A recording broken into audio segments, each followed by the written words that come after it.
এই চৰাই চাপৰিত উপস্থিত হৈছোঁ স্বৰ্গীয় বিশ্বজিৎ ভূঞা ঘৰত। আমাৰ অসম ৰাজ্যিক জমিয়ত উলেমাৰ সভাপতি মৌলানা মুস্তাক আনভৰ চাহাবে তেওঁ বলিষ্ঠ নেতৃত্বত আমাক পঠাইছে। আমি দেৰগাঁও ৩ নং গেট জামাত, দেৰগাঁও মাদ্ৰাছা আৰু ওচৰ চুবুৰীয়া ৰাইজ মিলি আমি আহিছোঁ। মৌলানা মুস্তাক আনভৰ চাহাবে সুদূৰ আমেৰিকাৰ পৰা তেওঁ ফোন কৰি আমাক এই ব্যৱস্থা কৰি দিছে। কিছু খোৱা বস্তু, অত্যাৱশ্যকীয় সামগ্ৰী আমি লৈ আহিছোঁ, লৈ আহি ইয়াত দিলোঁ। আৰু মৃতকৰ ঘৰত আজি যাতে কাইলৈ সকাম আছে, আমি খবৰ লৈ সুধিছিলোঁ, আমাৰ চাহাবুদ্দিন আহমেদৰ পৰা সুধিছিলোঁ। তেখেতলোকৰ অতি প্ৰয়োজনীয় চাউল আছিলে, চাউল অলপ দিলোঁ। আৰু ইয়াত যিটো পৰিৱেশ আহি খুব ভাল লাগিলে আৰু গাঁৱৰ ৰাইজে বহুত ধুনীয়াকৈ আমাক আতিথ্য কৰিছে। আৰু এই ভাতৃত্ব আমাৰ শংকৰ আজানৰ দেশত যি আমি এই ভাতৃত্ব বিলাই ফুৰোঁ, এই ভাতৃত্ববোধ সদায় যাতে থাকক।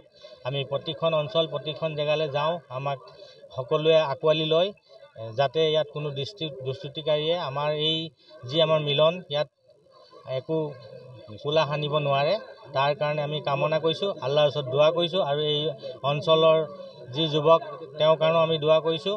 আৰু সকলো ভাৰতবাসী তথা অসমবাসী আজি যি বানৰ পৰিস্থিতি আছে, সকলোৱে নিজে নিজে সংস্থাপন পাইছে। আৰু যি নাই পোৱা তেওঁলোকক যিসকল সদাশয় ব্যক্তি আছে সকলোৱে দিব লাগে। দান দিলে কেতিয়াও কমি নাযায়, এইটো মনলৈ আনিব লাগে। আৰু যিটো শান্তি লাগে, এই শান্তি আপুনি বেলেগ কিবা প্ৰগ্ৰেমত নালাগে, শান্তি তাৰে কামনা কৰিলোঁ। অকল আমি বিশ্বজিৎ ভূঞা প্ৰয়াত তেখেতৰ ঘৰলৈকে অহা নাই, আমি আহিছোঁ আমি তেখেতৰ ঘৰত মুখ্য উদ্দেশ্য কৰি পেলাই। আজি আমি অহা একচুৱেলি সৌভাগ্য। তেখেতৰ ঘৰত আজি কাজ চলি আছে, আমি বৰ সুন্দৰ টাইমত পালোহি। গোটেই ৰাইজৰ মানুহখিনিক আমি লগ পালোঁ। তেখেতসকলৰ যিটো আতিথ্য সঁচাকৈ শলাগিবলগীয়া। এই আতিথ্য, এই সম্প্ৰীতি আমাক যাতে কোনো বিমুখ কৰিব নোৱাৰে, বিনিষ্ট কৰিব নোৱাৰে, তাৰ কাৰণে মই আল্লাহৰ ওচৰত কামনা কৰিছোঁ। লগতে এই অঞ্চলত ৩৬ ঘৰ মানুহ বানাক্ৰান্ত আছিলে, ৩৬ ঘৰলৈ আমি কিছু সাহায্য লৈ আহিছোঁ আনফৰ জমিয়তৰ তৰফৰ থ্ৰুৱেদি। আৰু লগতে আৰু এখন গাঁৱলৈ যাম আমি, তেখেতৰ তাত ৪৭ ঘৰ নে ৫০ ঘৰ মানুহ বানাক্ৰান্ত হৈ আছে, তেখেতসকলে আমি কিছু সাহায্য দিম বুলি আজি লৈ আহিছোঁ। এটা সুদূৰপ্ৰসাৰী সিদ্ধান্ত। গোলাঘাট জিলা জমিয়ত উলেমাৰ সভাপতি সম্পাদক মই ৰাজমণি হুছেইন খাৰুল দা, আমাৰ জিয়াউদ্দিন দা, সকলোকে ধন্যবাদ। বিশেষকৈ আপোনালোকক সাংবাদিকসকল যিসকল ইয়ালৈ আহিছে। বিশ্বজিৎ ভূঞা এই অঞ্চলত এটা অনুষ্ঠান আছিল সাংস্কৃতিক জগতখনৰ লগত। বিশ্বজিৎ ভূঞা অবিহনে ব্ৰহ্মপুত্ৰ সাংস্কৃতিক অনুষ্ঠান কোনো নোহোৱাকৈ আছিল। তেখেতৰ মৃত্যু জমিয়ত উলেমা হওক আমি ব্ৰহ্মপুত্ৰ সাংস্কৃতিক গভীৰ শ্ৰদ্ধাঞ্জলি জ্ঞাপন কৰিছোঁ।